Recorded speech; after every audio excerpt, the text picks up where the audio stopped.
من أجل المونديال بلال براهمي يودع نيمار ويختار ناديا برتغاليا. أعلن نادي إسرا البرتغالي ضم بلال براهمي اللاعب الجزائري لنادي سانتوس البرازيلي في صفقة بوصفة طوق النجاة للنجم الخضر السابق وللتخلص من جحيم الدور البرازيلي والعودة إلى الوجهة من جديد على أمل العودة إلى المنتخب الجزائري والمشاركة في كأس العالم 2026 الذي سيقام في الولايات المتحدة الأمريكية وكندا والمكسيك.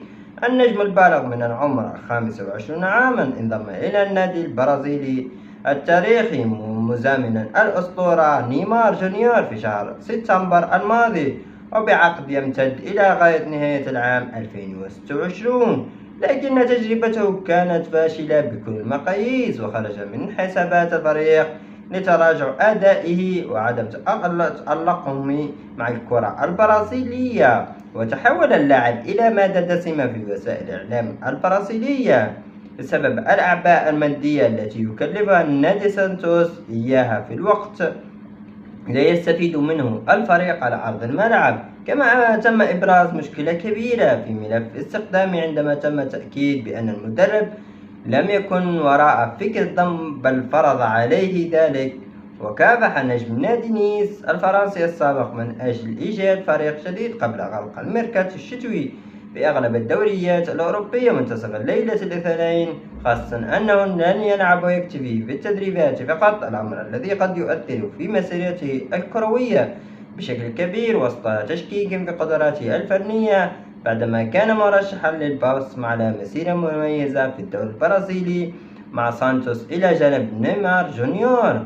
أنقذ نادي أمودو البرتغالي بلال براهيمي من جحيم نادي سانتوس بعد أن أعلن عن صفقته خلال الساعات الأخيرة من الميركاتو الشتوي ليلة الاثنين، حيث أعلن عن ضم المهاجم الجزائري على سبيل الإعارة، وذلك بعد اتفاق تم التوصل إليه مع النادي البرازيلي. وكشف النادي البرتغالي بأن الجناح الجزائري سينضم إليه على سبيل الإعارة لمدة 6 أشهر ضمن اتفاقية تتضمن خيار الشراء، مع علم أن الناديين لم يفصحا عن قيمة هذا الخيار، خاصة أن عقد اللاعب ينتهي بختام العام القادم مع نادي سانتوس البرازيلي. وأكد لاعب الخضر في تصريحات نشرها على حساب النادي على مواقع التواصل الاجتماعي على تعليقه على انتقاله: أريد تسجيل الكثير من الأهداف والفوز بالكثير من المباريات، سنحقق إنجازا عظيما هنا وسنفوز بالكثير من المباريات، أنا سعيد جدا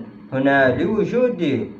وتعد خطوة لاعب نادي بريس الفرنسي السابق بمثابة آخر فرصة له لإقناع المدرب الفني للمنتخب الجزائري فلاديمير بيكتيفيتش من أجل إعادته إلى الخضر على أمل المشاركة في كأس العالم 2026 رغم المنافسة الشرسة في مركزه بوجود نجوم مثل رياض محرز وأنيس حاج موسى وإيلان قبال وبدر الدين بعناني وبشير بلومي وغيرهم. وكان إبراهيمي حضر لأول مرة مع الجزائر عام 2022 عندما استدعى المدرب السابق جمال برماضي، لكنه لم ينجح في تثبيت أقدامه بل بسبب عدم استقرار الأداء. وشدد اللاعب الموهوب في تصريحاته لموقع نادي الجديد على أنه يحلم بالمشاركة في كأس العالم بعد 4 أشهر فقط من الآن.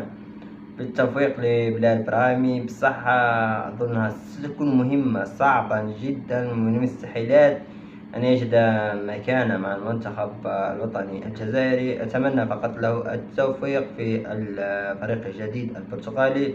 في الأخير إذا عجبك هذا الفيديو ما تنسونيش تدعمونا بالاشتراك واللايك وتفعيل زر الجرس ليصلكم مزيد من هذه الفيديوهات. السلام عليكم.